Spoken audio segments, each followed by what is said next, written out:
40 күндік асқа шақыру. Анамыз Тайгелді қызы Сақып Жамал. Дүниеге келеді адам, кетеді адам. Кімге қоныс болмаған дүние жалған. Алланың бұйрығына дауа бар ма, өзі берген өмірін, өзі алған. Сіз жоқсыз арамызда, жылап қала бердік біз артыңызда.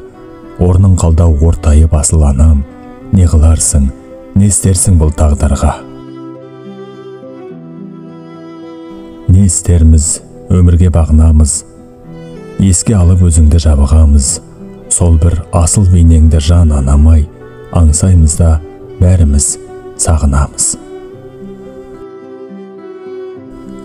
Құрметті ағайын туыс бауырлар, құда жекжат, дос шаран және анамыздың көзін көрген барша жамағат.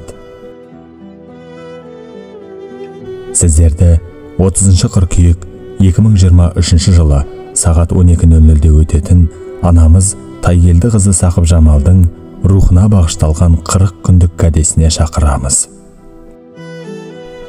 Мекен жайымыз Қостанай қаласы, Дөненбаева көшесі 114, Сұлтан сарайы мейрамханасы.